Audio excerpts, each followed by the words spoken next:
Hello everyone and welcome to another edition of Books and Banter, your Medina Library's video blog on what the experts, i.e. me, is/are reading. I'm happy to be coming to you from the Medina Library again. We're kind of back in the mystery section. This is kind of cool. We got the bookshelves, which is appropriate for the book I'm going to be discussing today. My name is Eric Lucius. I'm a librarian here. And for those of you that haven't seen the first episode, first of all, check us out. We'll have a link to it. Second of all, Books and Banter, it's just that. It's just kind of me sitting up here talking to you folks about books I'm reading, pretty much anything that comes to my mind, which is pretty cool. So this is nice too. I'm in a nice comfy chair today. Chia Abe is here with me, as always, being a nice bookend for now at least. So that's it. So let's get into it. Today I'm talking about Don't Ever Get Old by Daniel Friedman. And what I really wanted to talk about with this book is I'm always interested in seeing new trends in literature and writing. I kind of call it the Da Vinci effect. Now, back when I started in libraries, Da Vinci Code was big, and all of a sudden there was these religious suspense writers coming out of the woodwork, and everyone's writing a book. Some of them were just awful, some of them okay. But so in my career, as I've progressed, I've kind of seen some of these different trends kind of develop, which is kind of cool. This is kind of like old guy mysteries. The protagonist, whose name is Baruch Schatz, is 87 years old. He turns 88. So, and we're seeing more and more books kind of come out in this little subgenre of mysteries. What's really interesting to me about this book, and I know I say interesting a lot, I'm consciously trying not to say that. If you see on the first episode, I also say and things like that. I'm working on it, folks. We're getting there. But what I really like about this type of subgenre is how the character, the different problems that a character might encounter. For example, with our character here, Mr. Schatz, being older, he has some frailty issues, I guess is the best way to explain it. If you read Lee Child and you think of Jack Reacher's always in 3 or 4 to 5, 6 huge fights, huge massive brawls a book. Well, in this type of genre, they can't be in it. The protagonist, in this case, he's a retired Memphis detective. They have to think of their age, their frailty. Like, it's just, if they get knocked down, if they get punched or anything, that there's huge consequences. Being in a nursing home, that's part of the theme in this book, with Mr. Schatz, hoping that if he gets hurt or anything like that, he's going to be put into a nursing home, he's going to be put out of commission, which is something you may not see in more action-packed thrillers. So again, kind of comparing it to the last book I did, Room, that's what's interesting to me. In Room, one of the examples I had was the 5-year-old boy that didn't know the difference between sidewalk and street. He had to get that base of knowledge, he had to get it really quick. And that's kind of the same effect in this book. So what it is, Buck Schatz, I'm not a big fan of that. It's kind of cheesy to me. Now, I do love J.A. Conrath, whose main series is the Lieutenant Jack Daniels series. So the books are like Rusty Nail and Whiskey Sour. Kind of cheesy, but it's all right.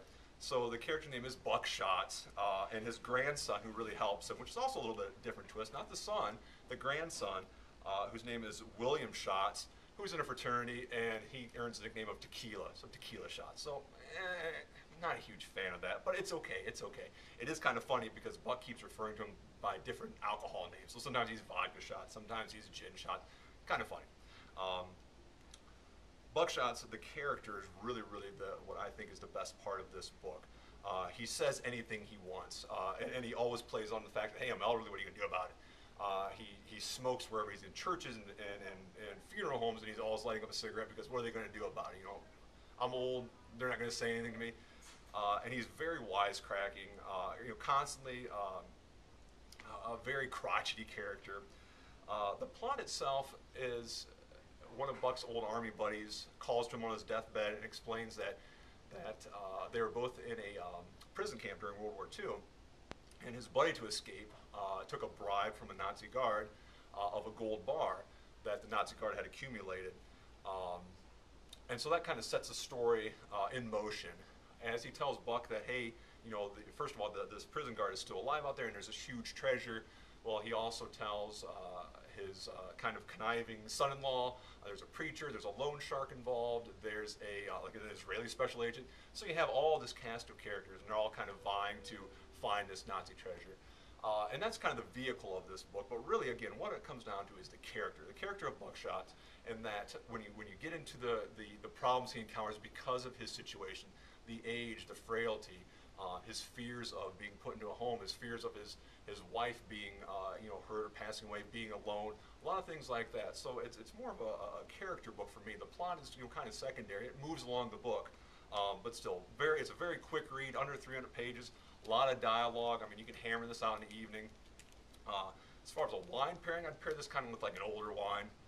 Not your 1995 Bordeaux, but like in 2010 and 2009 Bordeaux, something a little bit earthy. A nice Chianti Classico, something like that. Go to any grocery store, any nice wine store, ask them about it. You'll get something for under $10. But something kind of earthy. You don't want your jammy Shirazes or your Napa Valley Cabernets, but something nice and earthy will go with this well.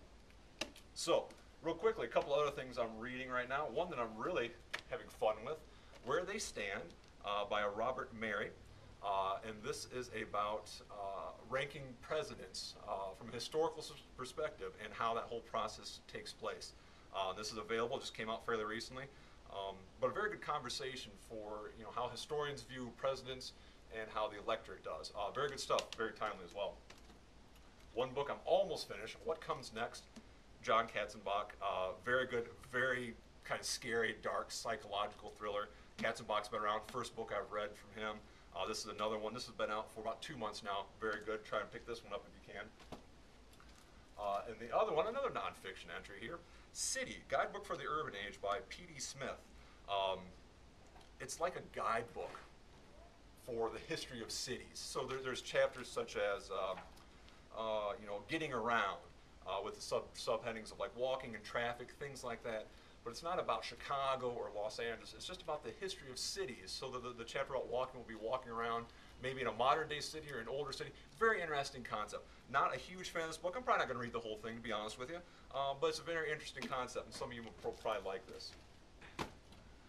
Little commercial for the library. We got some wonderful, wonderful programs coming up. The first one, the big one, Saturday, July 14th, this Saturday, 10 to 3:30, we have the Bee Fest here in Medina. Balloon art, we got Haagen-Dazs ice cream, we got vendors selling all kinds of bee, honey-related goods, beekeeping displays and beekeeping exhibits, things like that. So come on out and check us out then. Of course, the summer reading celebration is still going on. Monday, July 16th at Brunswick at 6:30. Ohio, Hollywood of Midwest, with producer Stephen Campanella. He's going to talk about his experiences filming in various locations around Ohio. And then Saturday, July 21st, 11:30 to 1, it's the 4th annual Medina County District Library Author Panel. Again, at Brunswick, 4 authors going to be here discussing what it takes to become a writer, get your stuff published, get people to see it. Some very good stuff there. Check out all those programs.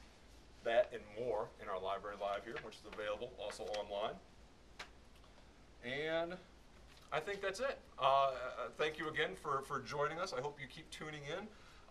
Let me know if you have any questions, comments. You can email me at Lucius, it's Lucius, at mcdl.info. Let me know what you're reading. Let me know what you want me to talk about on the program. Let me know what you think. Anything like that, I'm open. So that's it. Have a wonderful day, and we'll see you at the library.